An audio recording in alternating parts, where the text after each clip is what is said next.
Bismillahirrahmanirrahim. Bismillah. Assalamualaikum warahmatullahi wabarakatuh.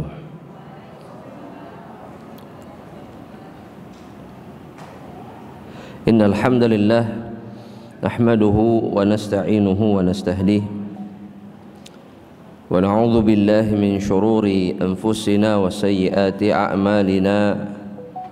Man yahdihillahu fala mudilla lahu wa man yudlilhu fala hadiya lahu. Fa asyhadu an la ilaha illallah wahdahu la syarika lahu iqraran bihi wa tauhida, wa asyhadu anna Muhammadan abduhu wa rasuluhu fala nabiyya ba'dah. Ya ayyuhalladzina amanu ittaqullaha haqqa tuqatih wa la tamutunna illa wa antum muslimun. Ya ayyuhan nasu ittaqu rabbakumul ladzi khalaqakum min nafsin wahidah wa khalaqa minha zawjaha wa batha minhuma rijalan katsiran wa nisaa'a wattaqullaha alladzi tasaaluna bihi wal arham innallaha kana 'alaikum raqiba. Ya ayyuhalladzina amanu ittaqullaha wa qulu qawlan sadida yuslih lakum a'malakum wa yaghfir lakum dhunubakum wa man yuti'illaha wa rasulahu faqad faza fawzan 'azima. Fa amma ba'du ibadallah rahimani wa rahimakumullah. Tentunya kita memuji Allah subhanahu wa ta'ala karena atas rahmat, taufik serta hidayahnya kita kembali mendatangi rumah Allah subhanahu wa ta'ala dan kemudian duduk di dalam majlis ilmu, mengharapkan rahmat Allah serta pengampunan Allah subhanahu wa ta'ala, mengharapkan kesempatan untuk bisa masuk dengan mudah ke dalam surga Allah. Maka banyak-banyak bersyukur kepada Allah subhanahu wa ta'ala, karena dengan syukur Allah tidak akan pernah mencampakkan kita dan kemudian menimpakan keburukan kepada kita. Sebagian hamba Allah subhanahu wa ta'ala yang beriman kepada Allah namun tidak pandai bersyukur kepada Allah subhanahu wa ta'ala, maka Allah timpakan kepada dirinya berbagai macam keburukan. Dan yang terburuk adalah ketika Allah cabut kembali hidayah yang diberikan oleh Allah kepada dirinya. Maka ini bisa jadi penyebab terkuatnya adalah seseorang jarang bersyukur kepada Allah Rabbul Alamin. Maka banyak-banyak bersyukur kepada Allah dan semoga Allah menjaga kita semuanya. Kembali kita akan melanjutkan pembahasan kita ahibati fillah memasuki dosa yang ke-40 yang disebutkan oleh Syekh di dalam kitabnya. Sebagaimana yang disebutkan dalam kitab aslinya bahwa dosa yang ke-40 adalah al-istihza was-sukhriyah bil mutadayyinina wal mutadayyinat. Bahwa di antara dosa yang diremehkan oleh sebagian kaum muslimah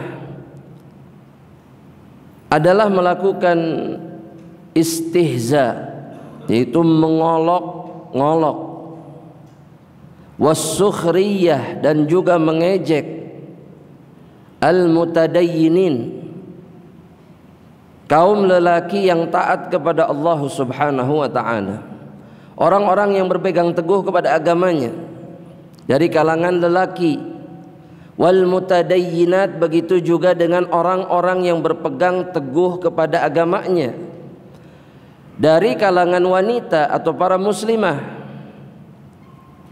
Sadar atau tidak sadar, seorang muslimah seringkali meremehkan dosa yang satu ini.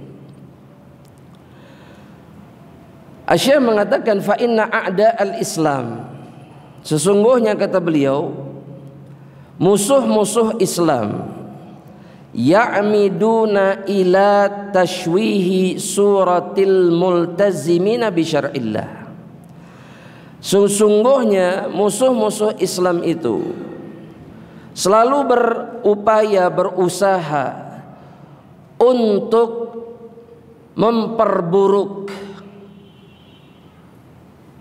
atau memberikan kesan buruk kepada orang-orang yang multazim, kepada orang-orang yang berpegang teguh bi syar'illah, dengan syariat Allah Subhanahu wa taala.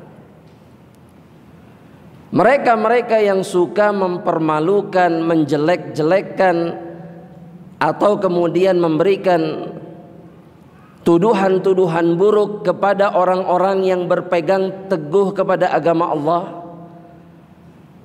adalah orang-orang yang tidak ada bedanya perilakunya dengan orang-orang yang tidak beriman. Karena yang suka melecehkan, merendahkan orang-orang yang taat kepada Allah itu hanya orang-orang kafir. Hanya orang-orang kafir yang benci, tidak suka, kemudian menjelek-jelekkan, menghina, memperolok, itu hanya orang-orang kafir. Adapun orang-orang yang beriman, meskipun bisa jadi dia belum bisa menerima ketaatan yang dilakukan oleh saudaranya, maka dia tidak akan pernah menghinakan saudaranya yang taat kepada Allah. Itu bedanya orang beriman sama orang kafir.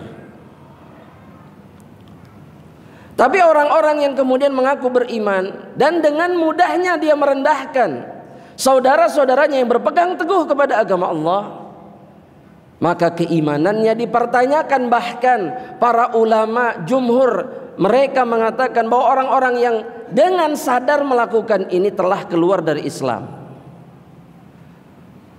Nanti disebutkan dalilnya sebagaimana yang dilakukan oleh sebagian orang di zaman Rasulullah SAW. Allah hukumi mereka telah keluar dari Islam ketika mereka mengejek Rasul sallallahu alaihi wasallam. Begitu juga dengan para sahabatnya. Dan ini adalah kerjaannya orang-orang yang tidak beriman, musuh-musuh Allah. Kalau kita perhatikan, yang menggiring kita untuk merendahkan saudara muslim kita yang lainnya, khususnya yang beriman dan bertakwa kepada Allah, itu pasti orang kafir. Tapi anehnya memang banyak yang terbawa oleh orang-orang kafir. Ini yang berjenggot yang di depan saya ini, pasti yang suka ngejek bukan orang kafir, bukan orang yang memang statusnya jelas-jelas kafir, betul tidak? Pasti orang-orang yang ngaku beriman, ngomongnya muslim juga, tapi dia jadikan apa yang ditumbuhkan oleh Allah, apa yang diperintahkan oleh Rasul untuk dipanjangkan, itu sebagai bahan olok-olok. Aneh. Bahkan menyerupakannya dengan binatang dan seterusnya. Betul tidak? Ini aneh. Makanya saya mengingatkan kita, musuh-musuh Islamlah yang selalu berusaha menumbuhkan, menciptakan kesan buruk terhadap orang-orang yang berpegang teguh kepada agama Allah. Kata beliau, wa yasifunahu bil irhabiyyin. Mereka sifati orang-orang yang berpegang teguh kepada agama Allah itu dengan irhabiyyin. Irhabiyyin itu kalau diterjemahkan dengan bahasa kita, itu selalu disematkan kata irhab. Irhab itu artinya teroris. Selalu kata ini dulu yang muncul, yang disematkan. Awil muta'assibin, atau orang yang muta'assib. Apa artinya muta'assib? Jemaah, apa artinya muta'assib? orang yang fanatik terhadap agamanya. Dan sering kita dengar istilah kalau beragama teh jangan apa? Jangan fanatik teuing. Islam yang biasa-biasa saja. Selalu begitu kalimat. Pertanyaannya, Islam yang biasa saja itu yang gimana, Jam? Yang gimana? Yang biasa saja teh? Yang enggak sholat, yang boleh pacaran, yang boleh makan riba, itu yang disebut Islam biasa-biasa saja. Keumuman yang dilakukan banyak orang. Tapi kalau ada yang kemudian tidak mau pacaran, pengennya cuma nikah, yang rajin sholat di masjid, disebutnya apa? Fanatik. Selalu dikesankan seperti ini, keras. Kalimatnya apa? Keras. Tidak lembut. Terus apa lagi? Tidak toleran. Terus apa lagi? Radikal, ekstrim. Hafal semuanya nih. Radikal, ekstrim, keras dan seterusnya. Itu yang diinginkan oleh musuh-musuh Allah. Memang itu yang diinginkan. Atau juga mereka mengatakan, kata Syekh, awir raj'iyyin wal mutakhallifin. Atau juga disebut orang-orang terbelakang. Raj'iyyin itu artinya terbelakang. Istilah mereka itu orang sudah sampai ke bulan, kita masih di. Kalau menjalankan syariat dengan benar, dengan teguh, itu dianggapnya kita nggak akan pernah bisa mengejar kemajuan. Yang pertama, kalimat ini jelas batil. Yang kedua, kalimat ini jelas muncul dari orang yang betul-betul jahil tentang sejarah kaum muslimin. Semua ilmu yang digunakan orang kafir hari ini untuk bisa ke bulan, semuanya dari orang Islam. Jangan merasa rendah diri sampai pada level itu, jamaah. Seakan-akan semuanya yang buat orang kafir. Itu orang kafir gak akan pernah bisa ke bulan kalau tidak pakai teori-teorinya orang muslim. Ini bukti musuh-musuh Islam itu berhasil membuat orang muslim merasa hina dan rendah. Berhasil. Dan yang membuat orang-orang muslim pada saat itu bisa sampai kepada tahap itu karena mereka berpegang teguh kepada agama Allah. Jangan mau ditipu terus. Disebutnya terbelakang.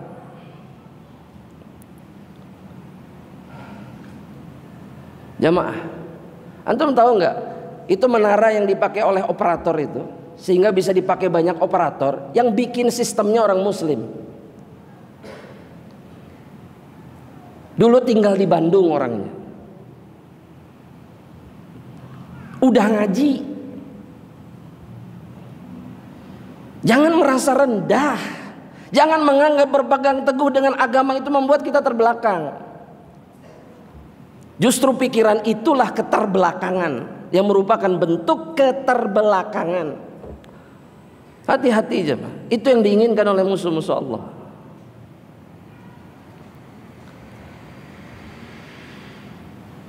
Kata Syekh, wa wujidat hadhil abatil adhan saghiyah min ba'dil muslimin. Maka kita jumpai kemudian telinga-telinga sebagian kaum muslimin itu menerima kebatilan-kebatilan ini. Percaya bahwa orang yang rajin ke masjid itu orang keras. Betul tidak? Bahwa yang jenggotan itu Gimana bisa menghukumi orang radikal dengan jenggot? Ini kan gak masuk akal. Gimana cara nentuinnya? Anehnya ketika artis jenggotan gak disebut radikal. Betul gak jamaah? Iya. Tapi ketika yang suka ke masjid radikal. Gimana cara berpikirnya? Ya Allah ya Karim. Kalau dipikir-pikir kadang-kadang aduh. Ini pendek pisan gitu, pikiran itu pendek sekali. Menghukumi orang hanya dengan jenggot. Atau kalau perempuan dengan apa? Nah gitu. Sudah, lihatnya sudah beda. Betul? Sering mengalami itu? Sering. Sudah, tenang. Berarti antum gak sama mereka. Sudah, itu aja dulu. Satu. Yang kedua, jangan melakukan hal yang sama mereka. Gak perlu membalas sebuah kekeliruan dengan kekeliruan. Tenang aja. Toh kekeliruan mereka gak akan pernah bisa membinasakan kita. Gak bisa. Gak akan pernah bisa menyakiti kita sedikit pun. Jadi buat apa terganggu dengan mereka? Gak perlu dianggap. Tapi sayangnya sebagian orang muslim kena fitnah ini. Terima, masuk. Sebagaimana yang difirmankan oleh Allah Subhanahu wa taala dalam surat At-Taubah ayat yang ke-47, kata Syekh, wa fikum samma'una lahum. Di antara kalian, kata Allah, maksud di antara kaum muslimin, ada yang suka mengulang-ulang tuduhan-tuduhan orang kafir terhadap kalian. Jadi ongkoh itu, bantu saya aja. Ongkoh katanya muslim berada di barisan kaum muslimin. Nah, tapi kemudian kalau orang kafir bilang A, dia juga bilang A. Orang kafir bilang nih orang-orang muslim ini gak akan maju-maju, dia bilang sama juga. Sama, iya benar. Ini yang disebut dengan sama'un. Orang-orang yang kalau dengar apa-apa dari orang kafir kemudian disebarkan lagi sama dia. Wa akhadhu yuraddiduna wara'ahum. Mereka tuh terus mengulang-ulang kata yang sama di belakangnya orang-orang kafir. Jadi ikut-ikutan mereka. Mereka terus mengatakan irhabi, teroris. Mereka terus mengatakan terbelakang. Atau kalau yang pakai niqab, yang pakai jilbab, kata Syekh, disebut ifritah. Apa itu ifritah? Setan. Setan ifrit. Yang gak kelihatan wujudnya, cuman terlihat kelebatnya saja gitu. Kan mukanya gak kelihatan, badannya gak kelihatan, tapi kalau jalan gegeleberan kan gitu. Betul tidak? Iya. Nah itu sebagian orang yang kurang akalnya, yang ngaku Islam, itu bilang ini setan ifrit. Jin, disebutnya jin. La haula wala quwwata illa billah. Seperti pernah ketemu setan saja jemaah. Wujud aslinya pernah lihat. Bagaimana bisa coba? Bagaimana bisa akal menerima bahwa wanita yang menjaga kehormatannya itu mirip dengan setan? Yang mirip dengan setan itu yang gak pakai baju. Itu mirip kelakuannya dengan syaitan. Kalau mau dipermisalkan. Tapi gak ada gunanya kita melakukan itu. Gak ada gunanya. Kalaupun kita berjumpa dengan wanita yang tidak berhijab, doakan dia, nasihati dia supaya berhijab. Gak perlu dikata-katain, percuma. Semakin dihina, semakin dia menjauh dari kebenaran. Betul gak? Betul gak? Iya, sudah. Semakin dilecehkan, dianggap rendah, dia tidak akan mau menerima hidayah Allah. Jangan sama persis dengan mereka, jangan. Mereka ngehina kita, biarkan. Tapi kita tidak akan pernah menghina mereka. Ini Islam. Atau juga disebut khaymatun mutaharrikah. Atau juga kadang disebut kemah berjalan. Kayak kemah bajunya, saking gedenya. Kemah berjalan. Kemah yang buat camping. Ya itu kayak kemah berjalan katanya. Ya tenda, ya kemah. Ya tenda teh kemah. Makanya kalau hadirin itu diam di tenda 2 hari 3 hari disebutnya apa? Perkemahan, bukan pertendaan. Ya itu namanya kemah. La haula wala quwwata illa billah. Iya, itu juga namanya kemah, sama. Sok, disebutnya perkemahan atau pertendaan? Perkemahan sudah. Kita lanjutkan. Jawab rahmatullah Allah. Kata Syekh, beliau mengatakan, "Fali ta'lam kullu man waqa'at fi hadzal khata' annaha 'ala khatarin 'azim." Maka harus diketahui oleh setiap muslimah yang terjerumus ke dalam kesalahan ini bahwa dia sedang berada di dalam bahaya yang sangat besar. Ya, Anda mau tanya sekarang, apakah kita ini sudah pure 100% tidak pernah memperolok orang lain? Jawabannya pasti tidak. Pasti tidak. Dan seringkali juga kita memperolok mereka karena ketaatan mereka kepada Allah. Iya. Ya, kalau ketemu muslimah yang dianggap gak asik, diecek. Laki-laki juga sama. Kalau nggak bisa diajak melenceng sebentar gitu, udah. Oh iya mah, ahlu sunnah pisan ya mah. Itu namanya memperolok.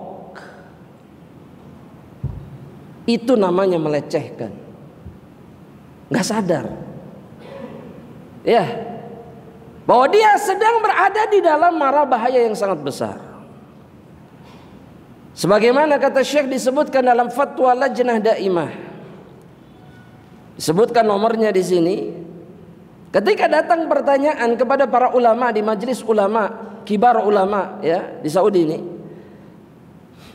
Pertanyaan, ma hukmu man yastahzi'u biman tartadil hijab asy-syar'i. Apa hukumnya dengan orang yang memperolok-olok, melecehkan mereka-mereka yang pakai hijab syar'i, jilbabnya besar, pakai niqab atau yang semisalnya, bajunya besar, tidak ketat dan seterusnya. Yasifuha bi annaha ifritah. Mereka bilang bahwa perempuan-perempuan seperti ini seperti setan ifrit. Au khaymah mutaharrikah, atau juga mereka diserupakan annaha khaymatun mutaharrikah, kemah berjalan atau tenda berjalan. Wa ghairu dzalika min alfadhil istihza, atau kalimat yang lain yang intinya melecehkan dan menghina.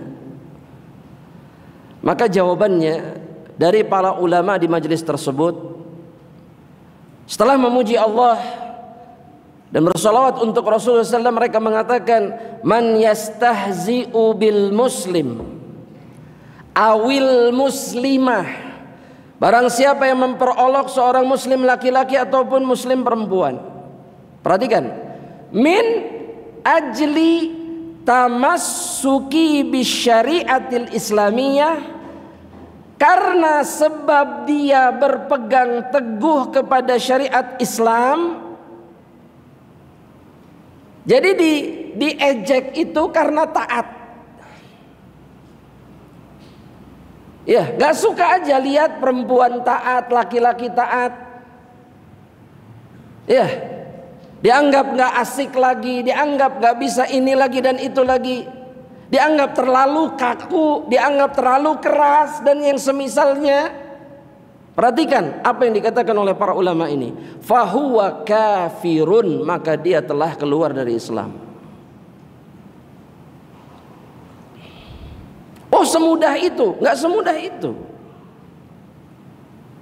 Yang tidak disadari oleh orang yang memperolok saudaranya yang taat, yang sedang diperolok oleh dirinya itu bukan saudaranya, tapi Allah dan Rasulnya. Dan ini kekufuran. Jadi misalkan ketika melihat ada yang jenggotan celana cingkrang misalkan, terus diejek habis-habisan. Yang diejek siapa? Orang itu atau syariat Allahnya? Syariat Allahnya. Dan itu tidak ada khilaf, itu kekufuran. Itu kufur namanya. Karena yang dihina adalah syariat Allah. Allah yang dihina. Ketetapan dan hukumnya yang dihina. Begitu juga dengan Rasulullah SAW.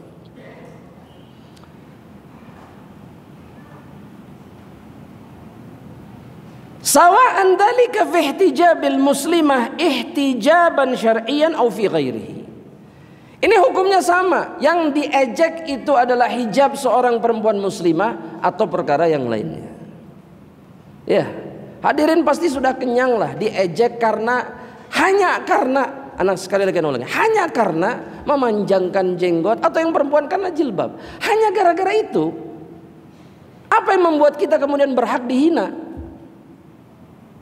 Coba pikirkan. Di mana letak salahnya?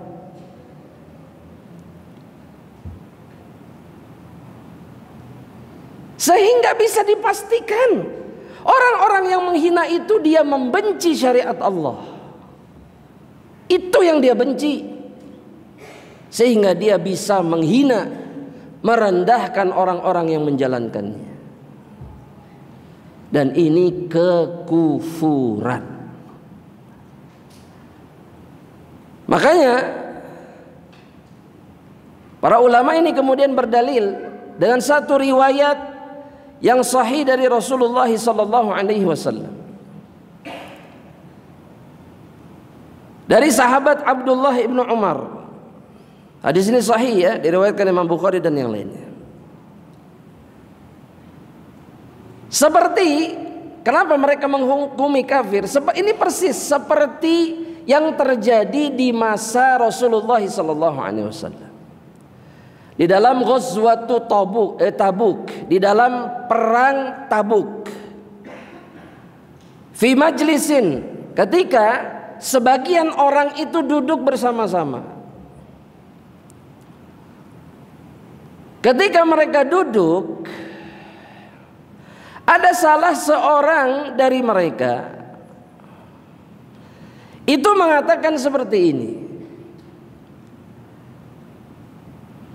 Ma ra'aitu mithla qurra'ina haula. Saya nggak pernah lihat orang-orang seperti para qurra kita ini.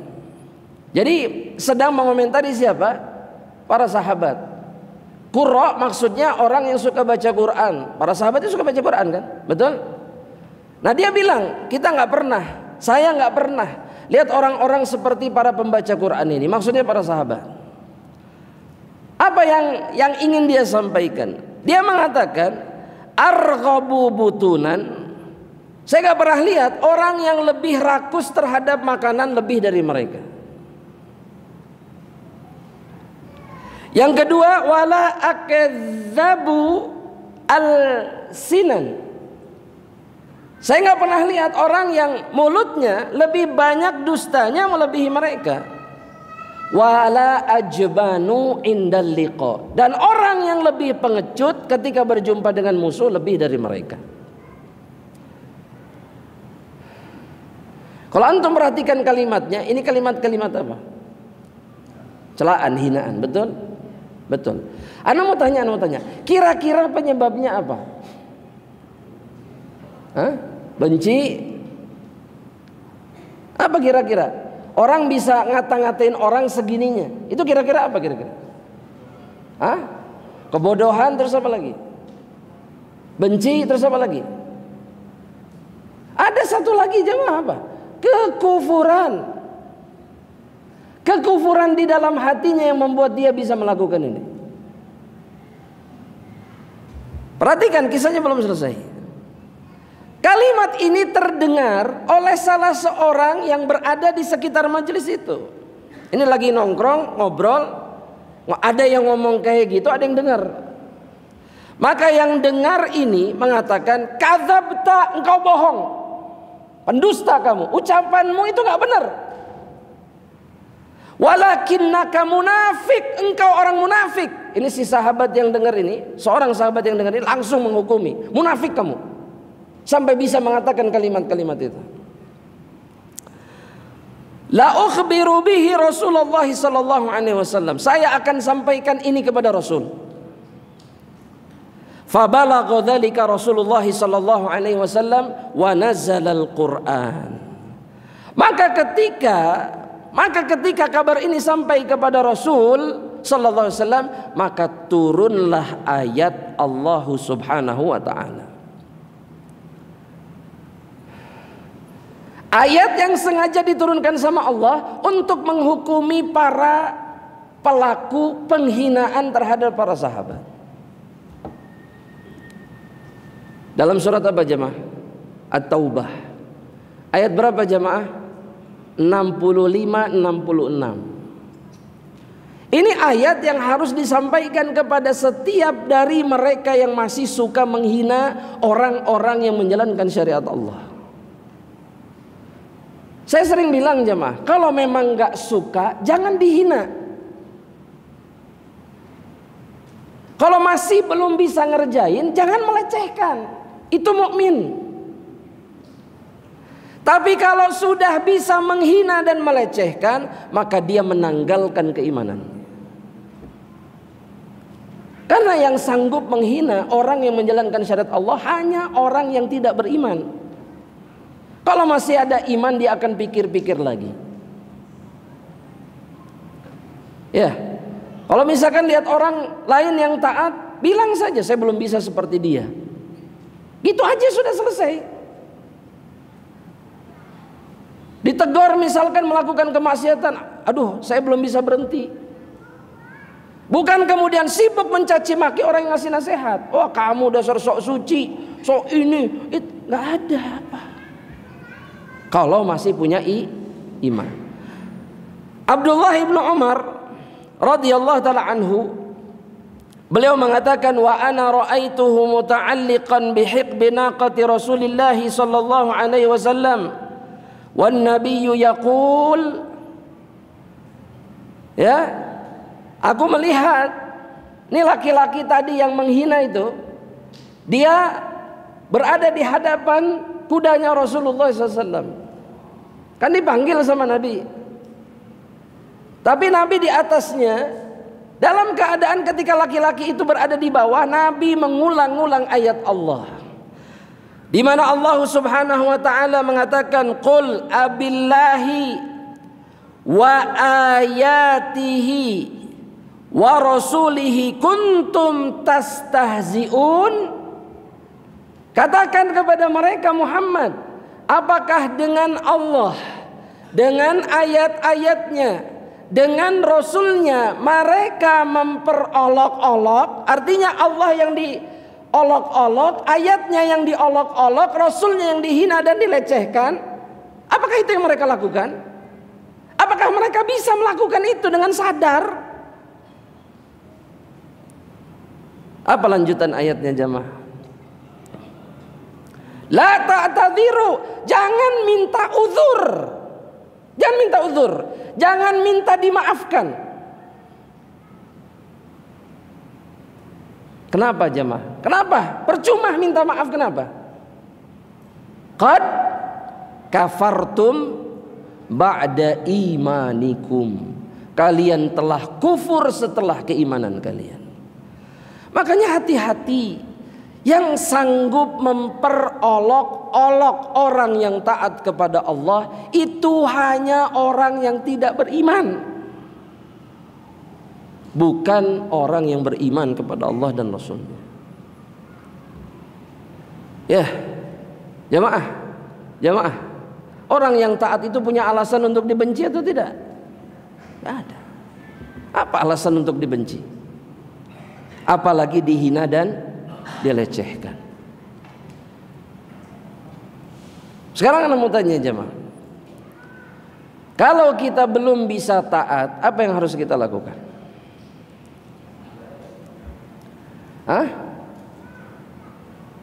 Belum bisa taat, apa yang harus kita lakukan? Yang pertama dan yang paling minimal, jangan pernah membenci syariat Allah. Itu dulu. Kalau belum bisa menjalankan.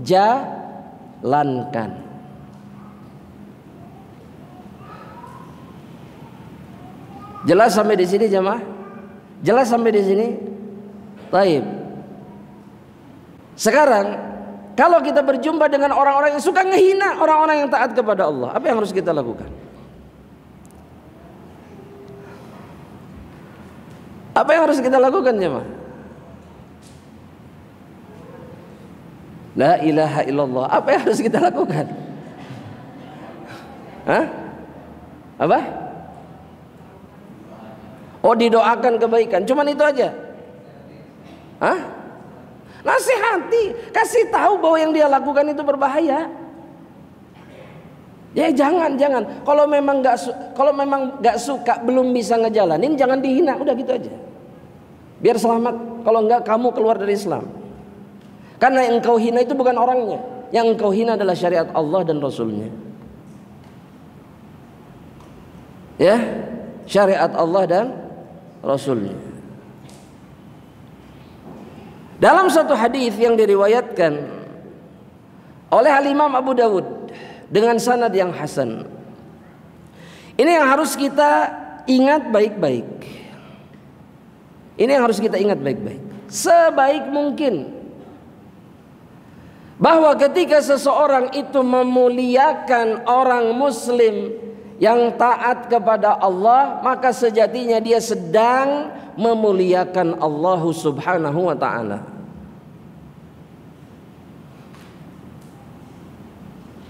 Ya, itu sebabnya kenapa kalau sama ulama harus memberikan ikram, sama orang-orang soleh harus dimuliakan. Kenapa? Karena memuliakan mereka itu bentuk memuliakan Allah. Karena kita memuliakan apa yang mereka kerjakan dari aturan Allah Subhanahu wa ta'ala. Jadi nggak ada ruginya sama sekali. Sebaliknya, kalau kemudian kita hinakan, maka kita sedang menghina Allah dan kita menjadi musuh Allah Subhanahu wa ta'ala. Kita nih manusia, kalau dihina, orang yang menghina jadi musuh kita atau tidak? Jadi musuh kita atau tidak? Musuh. Jujur saja, jujur. Hati kita nggak bisa bohong. Kalau ada yang menyakiti kita, maka orang itu menjadi musuh kita. Betul? Begitu juga dengan orang-orang yang menghina Allah Subhanahu wa ta'ala. Dia akan menjadi musuh Allah. Nabi Muhammad SAW mengatakan dalam hadis tadi, riwayat siapa? Riwayat siapa? Abu Dawud dengan sanad yang hasan, dari sahabat Abu Musa al-Ash'ari radhiyallahu taala anhu.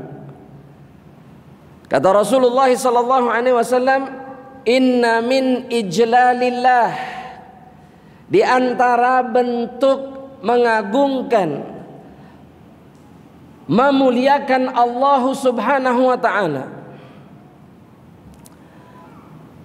itu adalah dengan, kata Nabi, ikramu dzisyaibatil muslim. Yang pertama, di antara bentuk mengagungkan Allah, yang pertama adalah dengan menghormati, memuliakan seorang muslim yang sudah tua.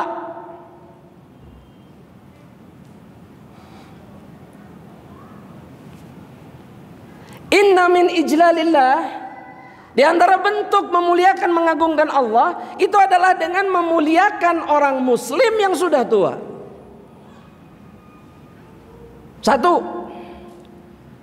Jadi menghormati yang lebih tua itu bukan permainan dalam Islam. Sebagian orang yang kurang akalnya hari ini, itu mereka mempermainkan orang yang lebih tua dari dirinya.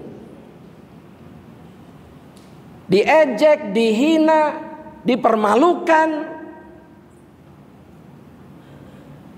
Oh, ini benar-benar safih, ini orang-orang yang kurang akal betul-betul. Kenapa? Karena dia sedang mencampakkan amalan yang sangat mulia. Apa? Mengagungkan Allah. Dengan cara apa? Memuliakan orang yang lebih tua dari dirinya. Ini Islam. Makanya ketika misalkan yang sering kita dengar belakangan ini, ada guru yang hukum muridnya, kemudian gurunya dituntut. Ini manusia-manusia yang kurang akalnya, dan dia akan berurusan dengan Allah kelak pada hari kiamat. Minimal gurunya lebih tua atau tidak? Lebih tua. Minimal itu. Belum lagi ketika seseorang menjadi guru bagi seseorang, dia punya kedudukan yang lainnya. Dia punya hak yang jauh lebih besar lagi untuk dihormati dan dimuliakan. Dalam Islam begitu. Yang kedua kata Nabi Muhammad SAW, wa hamilil Qur'an ghairil ghali fihi walal jafi anhu. Di antara bentuk memuliakan Allah, mengagungkan Allah, itu adalah dengan memuliakan orang-orang yang membawa Al-Quran di dalam dadanya. Artinya membawa ilmu, membawa hafalan dan ilmunya, tanpa berlebih-lebihan dan tanpa berlonggar-longgaran. Jadi nggak boleh gulu melampaui batas dan tidak boleh kemudian tafrid. Tafrid itu artinya asal-asalan. Ya. Jadi meremehkan. Ini nggak boleh. Ini isyarat yang sangat jelas. Orang yang berilmu, orang yang taat sama Allah, itu ketika dimuliakan maka seseorang sedang memuliakan siapa? Allah Subhanahu wa ta'ala. Nah, yang ketiga kira-kira siapa aja? Di antara bentuk mengagungkan Allah itu mengagungkan siapa? Memuliakan siapa? Hah? Siapa? Orang tua. Jawabannya salah. Bukan berarti nggak perlu memuliakan orang tua. Tapi dalam hadis ini Nabi menyebutkan yang lainnya. Siapa coba? Ikrami dzis sultanil muqsit. Memuliakan pemimpin yang adil.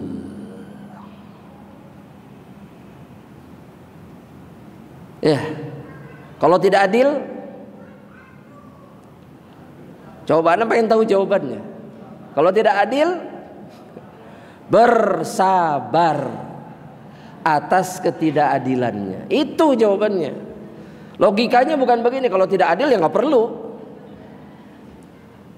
Tapi kalau pemimpin, kewajibannya ketika menghadapi ketidakadilannya adalah bersabar. Sampai kapan?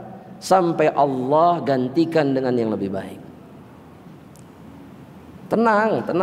Cuman masalahnya kita ini yang nggak tenang dan nggak bersabar. Dalam hadis yang lainnya, Rasulullah sallallahu alaihi wasallam itu mengatakan, laisa minna, kata Nabi, tidak termasuk golongan kami. Hadis ini diriwayatkan Imam Al-Hakim di dalam Mustadraknya. Laisa minna, atau dalam lafaz yang lain, laisa min ummati, bukan termasuk umatku. Siapa yang bukan termasuk umat Nabi Muhammad? Man lam yujilla kabirana, orang-orang yang tidak memuliakan orang-orang tua di antara kami. Wa yarham saghirana, dan tidak menyayangi yang lebih kecil, yang lebih muda. Itu bukan umat Nabi Muhammad SAW.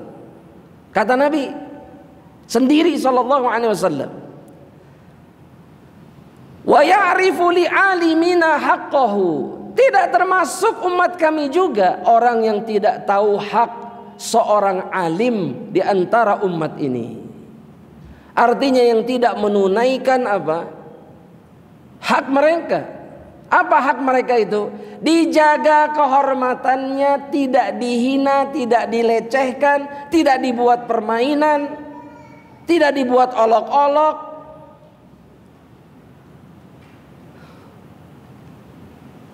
Tapi yang jadi masalah, sering kita dengar dari mulut-mulut orang yang mengaku beriman itu, bagaimana dengan mudahnya mereka merendahkan para ulama mereka.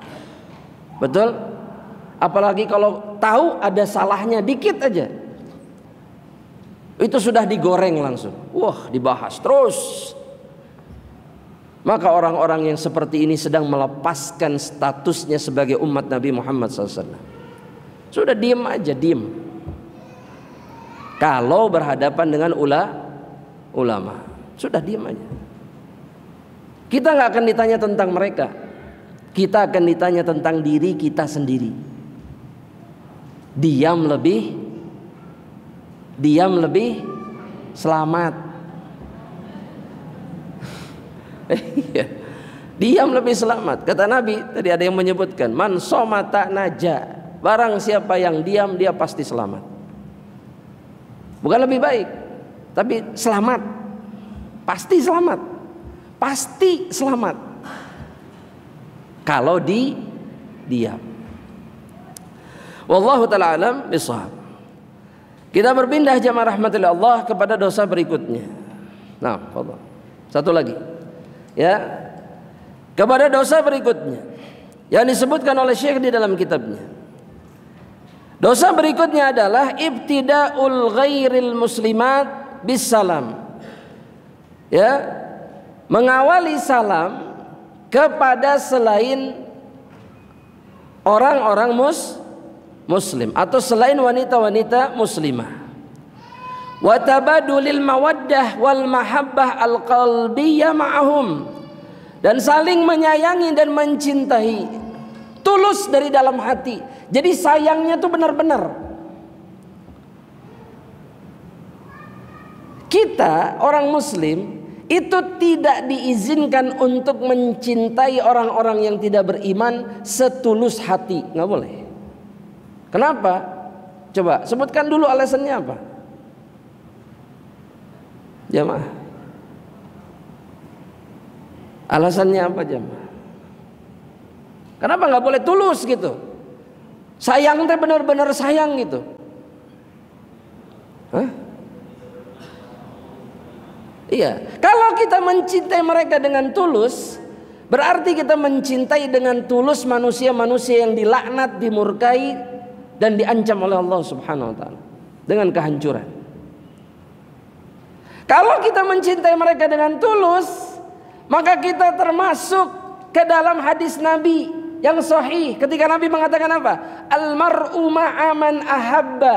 Seseorang itu akan dikumpulkan dengan orang-orang yang dicintainya dengan setulus-tulusnya. Jadi kalau yang dicintainya orang ahlul kitab misalkan, berarti nanti di akhirat kita sama siapa? Orang ahlul kitab. Ahlul kitab tempatnya di mana? Khalas. Itu sebabnya kenapa nggak boleh. Bukan berarti kita kemudian berbuat zalim, jahat sama, enggak. Itu yang diinginkan sama orang-orang kafir. Kalau kita mengatakan tidak boleh, berarti Anda begini, enggak. Cinta nggak boleh, zalim haram kepada orang yang kafir. Ini Islam. Inilah adilnya Islam. Orang kafir sekalipun secuil pun mereka tidak boleh dizalimi tanpa sebab. Itu Islam. Jamaah. Nah sekarang Anda mau tanya, orang-orang muslim hari ini, adakah di antara mereka yang sangat mencintai orang kafir? Insyaallah. Banyak. Bahkan dipajang foto-fotonya di rumah. Ya.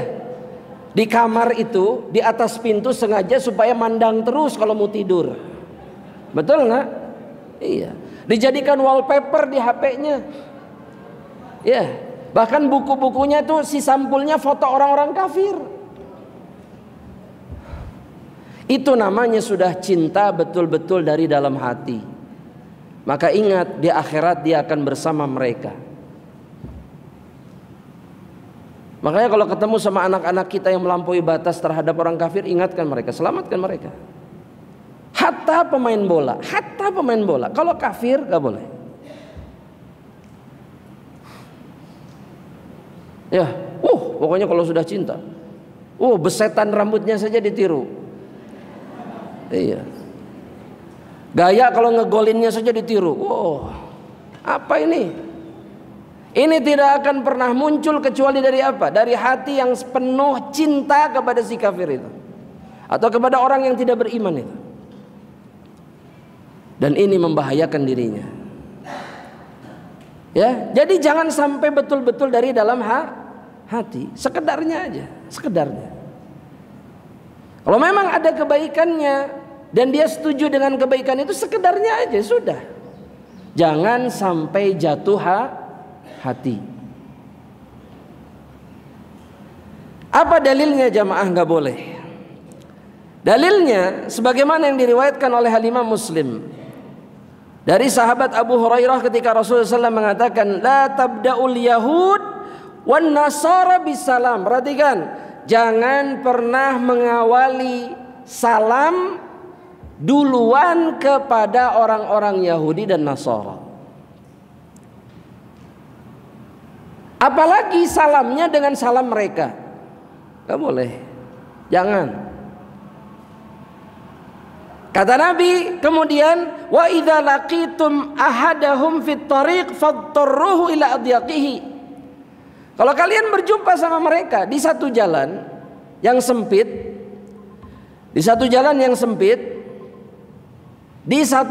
sempit, maka paksa mereka untuk minggir.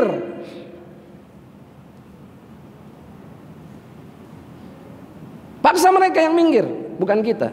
Kalau jalannya sempit. Kalau jalannya lebar, bebas. Jangan suruh minggir semua orang. Tapi kalau pas papasan di jalan yang sempit, maka yang harus ngalah itu mereka. Kata Nabi ini, mereka yang harus ngalah, bukan kita. Itu Islam. Ya, dan ini sunnah yang banyak ditinggalkan oleh kita. Ya, apalagi kalau orang kafirnya kendaraannya lebih bagus. Benar-benar nggak punya izzah sedikit pun. Kita sudah sampai pada level itu jemaah. Nggak ada izzah sama sekali, nggak ada kehormatan sama sekali, nggak ada keseganan sama sekali orang-orang yang tidak beriman sedikit pun. Bahkan kita jadi santapan mereka, betul tidak? Iya, jadi santapan, dimakan sesukanya. Kata Syekh, kama annahu la yajuz an nabda'ahunna bisalam, kadzalika la yajuz tahni'atuhunna bi'idi ra'sis sanah al-miladiyah. Sebagaimana enggak boleh mengucapkan salam kepada mereka, maka tidak boleh juga mengucapkan selamat apa? Iya, hari raya agamanya, atau kata Syekh, mengucapkan selamat tahun baru saja nggak boleh. Kenapa kok beliau mengatakan seperti itu? Karena yang perlu kita tahu, perayaan hari pertama di tahun yang baru itu, miladiyah, di tahun miladiyah, itu bagian dari agama mereka. Itu yang harus kita tahu. Bukan Islam sama sekali. Bukan sekedar kebudayaan, bukan, tapi bagian dari agama. Tapi anehnya orang Muslim rame-rame ikut merayakannya. Atau hari raya-raya yang lainnya. Dalilnya, apa dalilnya jemaah? Dalilnya firman Allah di ayat terakhir dalam surat Al-Mujadilah ayat yang ke-22. Syekh mengatakan karena di situ Allah Subhanahu wa taala mengatakan apa? La tajidu qauman yu'minuna billahi wal yaumil akhir yuwadduna man haddallaha wa rasulah. Kamu tidak akan menjumpai satu kaum yang beriman kepada Allah kemudian memberikan cintanya kepada orang-orang yang memusuhi Allah dan Rasulnya. Mengucapkan salam atau yang semisalnya itu di antara bentuk apa jemaah? Coba, kita itu hanya mengucapkan salam kepada siapa? Taib, betul, muslim atau orang-orang beriman. Orang muslim dan beriman pun itu kalau sadar, kita itu mudah mengucapkan salam kepada mereka yang kita sayangi dan kita cintai. Kalau muslim atau mukmin yang pikagelehen, jadi kalau yang dipandang ketemu saja meni geuleuh jelema teh udahlah. Mau ngucapin salam sama dia tidak? Enggak. Makanya jadi masalah ketika kita bermudah-mudahan dan gampang sekali ngucapan salam, bahkan duluan sama mereka. Itu semua tidak akan keluar kecuali dari hati yang apa? Yang penuh cinta kepada mereka. Itu fakta. Ada pengagungan, ada penghormatan, ada cinta. Makanya setiap kali ketemu kita duluan emang. Harusnya itu kita lakukan kepada orang muslim, bukan kepada orang yang tidak beriman. Ketemu orang muslim hari-hari, pura-pura tidak lihat, padahal depan mukanya nunggu saudaranya dulu yang ngucapin salam. Padahal yang terbaik itu adalah yang pertama kali mengucapkan salam. Maka jangan bermudah-mudahan dalam masalah ini. Ya. Jadi atau mending nggak sopan. Jemaah, apa yang membuat kita dihukumi tidak sopan ketika tidak ngucapin salam dulu? Di mana letak tidak sopan? Terus bagaimana kita kemudian menganggap biasa-biasa saja ketidaksopanan dan mohon maaf perbuatan melampaui batas mereka ketika mereka tidak beriman kepada Allah, bahkan menghina Allah dan Rasulnya? Kenapa jadi tiba-tiba kita harus sopan duluan sama mereka? Gak bisa. Dan itu aturan Allah dan Rasulnya. Supaya apa jamaah? Supaya mukmin itu punya izzah, mukmin itu punya kehormatan dan kemuliaan. Gak seperti hari ini, di mana orang beriman itu adalah santapan yang sangat lezat bagi orang-orang yang tidak beriman. Yang takut bukan orang tidak beriman, tapi justru yang penakut adalah orang mukmin. Terlalu banyak kekhawatiran. Wallahu ta'ala alam. Kajian kita sampai di sini jamaah rahmatullahi Allah.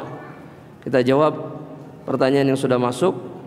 Ustadz, yang pertama, Ustadz, bagaimana kalau kita yang secara tidak langsung mengolok-olok orang yang belum hijrah, dalam artian seperti seumpama di jalan ketemu wanita yang belum sempurna menutup aurat, dan secara tidak langsung lisan ini mengolok-olok? Kalau kasusnya seperti ini bagaimana Ustaz? Ini masuk ke dalam hadis Nabi Muhammad SAW. Sibabul muslimi fusuk, kata Nabi. Mencela, mencaci maki, menghina orang muslim, apapun keadaannya, itu bagian dari kefasikan. Ini maksiat, ini dosa. Ini dosa. Tetap dosa jemaah. Karena yang harusnya dilakukan bukan mencaci maki, mengolok-olok, tapi apa? Nasihat. Nasihat. Di jalan misalkan, ini kalau perempuan sama perempuan ya, cegat. Maaf, kenapa kok nggak pakai celana keluar dari rumah? Nih, ambil nomor saya, nanti saya hubungi ya. Saya banyak baju di rumah. Loh bener, salahnya di mana itu? Ini nggak ada salahnya. Kan perempuan muslimah itu nggak boleh begini keadaannya. Oh dia nanti marah nggak terima, ya sudah, kalau dia menolak, tugas kita sudah selesai. Tapi selama kita tidak menunaikan tugas kita, maka mereka punya kesempatan untuk menuntut kita kelak pada hari kiamat. Ya, wallahu ta'ala alam bishawab. Ustaz, bagaimana kalau yang mengolok-olok itu datangnya dari anggota keluarga sendiri, seperti mertua dan ipar? Mengolok-olok dalam konteks ribet banget hidupnya, segala sesuatu harus sesuai sunnah, dan masih banyak lagi. Yang ribet itu yang mengatakan itu. Coba anda mau tanya, yang menjalankan sunnah Nabi ribet nggak hidupnya? Gampang, malah lebih gampang hidupnya. Anak nih contoh ya, anak contoh muslimah nih, muslimah yang nggak pakai hijab sama muslimah yang berhijab, kalau keluar rumah siapa yang ribet? Nggak pakai hijab.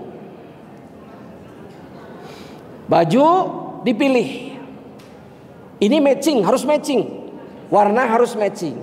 Belum lagi muka itu dipermaknya bisa 3 jam. Dempul ini, dempul itu 4 lapis. Bahkan mungkin lapisannya ratusan kayak wafer. Iya, sampai mukanya nggak bisa gerak begitu. Loh iya, yang ribet siapa? Sedangkan yang mutahajjibah yang pakai cadar tinggal apa? Pakai baju kurungnya, pakai jilbab besarnya, tutup mukanya, selesai. Loh selesai benar. Ribet, yang ribet itu yang nggak menjalankan syariat. Belum lagi kalau mau sholat, cari mau kena kemana-mana. Betul. Wah sudah komplit, sudah komplit. Jadi sebetulnya itu tuduhan yang terbalik. Yang ribet itu yang nggak mau menjalankan sunnah. Ya, dan ribet amat ngurusin hidup orang. Kita kalau ngurusin hidup orang ribet nggak? Ribet. Terutama hidup orang yang berusaha diridhoi oleh Rabbnya. Komentarin terus. Sedangkan yang jelas-jelas bermaksiat dan mengundang azab Allah yang juga bisa membinasakan dirinya, dia tidak pernah berkomentar. Ini manusia-manusia ribet itu yang seperti ini. Tapi jika munculnya dari orang-orang terdekat, maka reaksinya itu harus betul-betul sebaik mungkin. Ya, semakin dekat hubungan kita dengan seseorang, maka sikap kita harus semakin baik.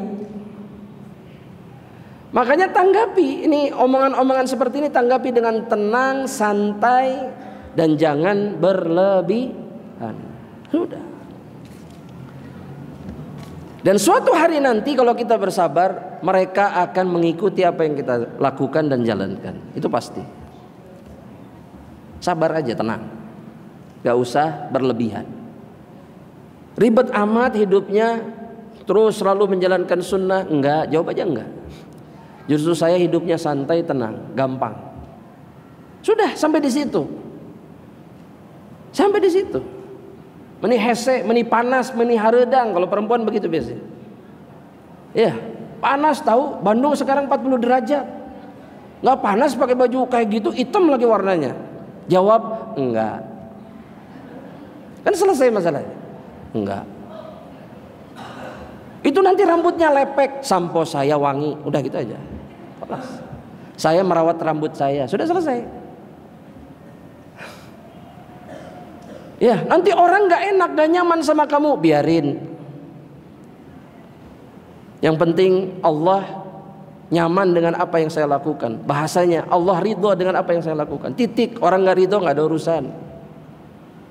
Karena saya hidup bukan untuk mereka, saya hidup untuk Allah. Titik. Dan doakan mereka dapat hidayah. Sudah, tenang. Makanya jangan, anak suka bingung sama saudara-saudara kita yang uring-uringan kalau dicela sama orang lain karena bajunya. Gak usah uring-uringan, biarkan mereka mencela kita sesukanya. Semakin kita tidak bereaksi, semakin kesel. Yang diinginkan itu kita reaksi.